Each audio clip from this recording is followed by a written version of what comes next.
வணக்கம். உங்களுக்கு எத்தனை பேருக்கு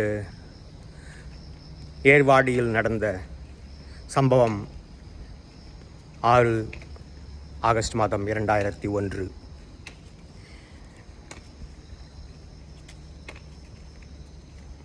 நிறைய மனநலம் குன்றியவர்கள் இரும்பு சங்கிலிகளால் பிணைக்கப்பட்டு ஒரு தீ விபத்தினால் இறந்தார்கள். இது பற்றி நிறைய விவாதங்களும் அரசியல் நிகழ்வுகளும் சாசனங்களும் இருந்தாலும் இன்றும் இந்த மூல காரணத்தை பற்றிய அறிவும்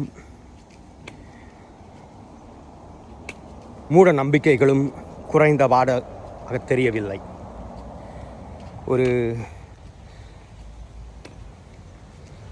அண்மை காலத்தில் நிகழ்த்தப்பட்ட 2022 இந்தியாவில் 6.5 மில்லியன் அல்லது 23% டீனேஜர்ஸ் ஆர் பருவம் எய்தும் இளைஞர்கள் ஆர் சிறார்கள் எப்படி எடுத்துக்கொண்டாலும் அவர்கள் இதனால் பாதிக்கப்படுகிறார்கள்.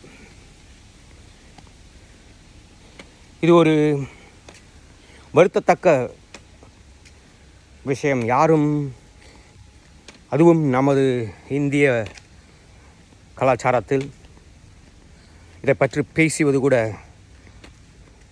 ஒரு இழிவாகத்தான் பார்க்கிறார்கள். இது பேசப்பட வேண்டிய விஷயம். இது இந்தியாவின் எதிர்காலம். நான் ஒரு மருத்துவரோ, ஒரு விஞ்ஞானியோ, ஒரு ஆசிரியரோ, ஒரு மதபோதகரோ அல்லது குருவோ இல்லை. ஆனால் என்னிடம் இந்த சிறு வயதில் நிகழ்ந்த சில நிகழ்வுகள், நான் பார்த்த சில விஷயங்கள், நான் படித்த சில விஷயங்கள்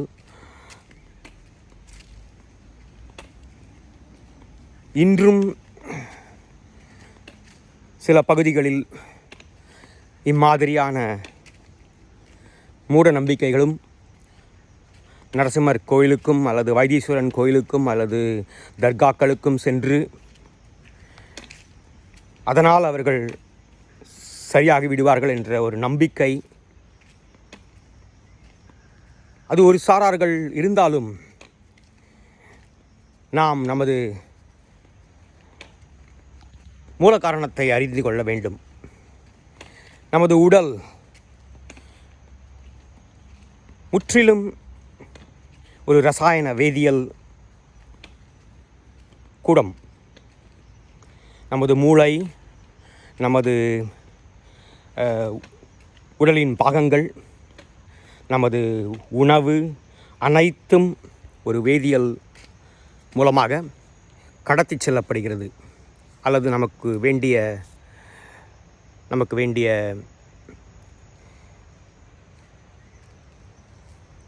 உற்சாகத்தையும் உத்வேகத்தையும் தருகிறது. ஆனால் அதே இயற்பியலிலும் மனித கூறுகள், அதாவது ஹார்மோன் அல்லது பருவம் எய்தும் சமயத்தில் உண்டாகும் சில புதிய மாற்றங்கள் பற்றி அறிவு சரியாக கடத்தப்படுவதில்லை. பள்ளிக்கூடங்களில் நான் சிறுவனாக இருந்தபோது இதை பற்றி யாருமே எனக்கு சொல்லிக் கொடுத்ததும் இல்லை, எந்த புத்தகத்திலும் எழுதியதில்லை. பின்னர் நான் இதை பற்றி அறிந்து கொண்டேன். இதனால் நிறைய மன உளைச்சலுக்கும் உள்ளாகி இருக்கிறேன். யாருக்கிடமும் அதை பற்றி கேட்பதற்கும் ஒரு தயக்கம், வெட்கம். ஆனால் பின்னால் புரிந்து கொண்டது, இது சாதாரண விஷயம். இது எல்லாருக்கும் நடக்கிறது. இதற்காக நாம் ஒரு பயமோ ஒரு ஒரு விதமான தயக்கமோ வெட்கமோ கொள்ள தேவையில்லை. ஆனாலும் சில பேருக்கு இது நிகழாமல் இருக்கலாம். சில பேருக்கு இதில் நாட்டம் இல்லாமலும் இருக்கலாம். சில பேருக்கு வேறின பால் பற்றிய புரிதலும் இருக்கலாம். எல்லாமே சாதாரணம். ஆனால் நமது சமூகம் சிலரை மனநோய் என்றும் ஒதுக்கி விடுகிறார்கள். இது தவறான போக்கு. இது ஒரு இயற்கையின் நிகழ்வு. இதை பற்றிய புரிதல் மிகவும் அவசியம். அதனால் எல்லோரும் இதை பற்றி தெரிந்து கொள்வது மிகவும் முக்கியம் என்று நான் கருதுகிறேன். எனக்கு தெரிந்து இன்றும் கூட மருத்துவர்களோ மனநல மருத்துவர்களோ இதை பற்றி அதிகமாக பேசுவதாக எனக்கு தெரியவில்லை. தெரிந்தால் இந்த பதிவிடுங்கள். ஒரு பருவம் எய்தும் பருவத்தில் எனக்கு ஆண்களை பற்றி தான் தெரியும், பெண்களை பற்றி அவ்வளவாக தெரியாது. இருந்தாலும் பெண்களை பற்றியும் நான் சில விஷயங்களை கற்றுக்கொண்டிருக்கிறேன். என்னுடைய சொந்த அனுபவத்திலும் சரி, மற்றவர்களை பற்றிய படித்ததிலும் இருந்தும் சரி. இது ஒரு மிக சங்கடமான ஒரு நிகழ்வு. இதை பற்றி மேலும் அடுத்த வீடியோவில் கூறுகின்றேன்.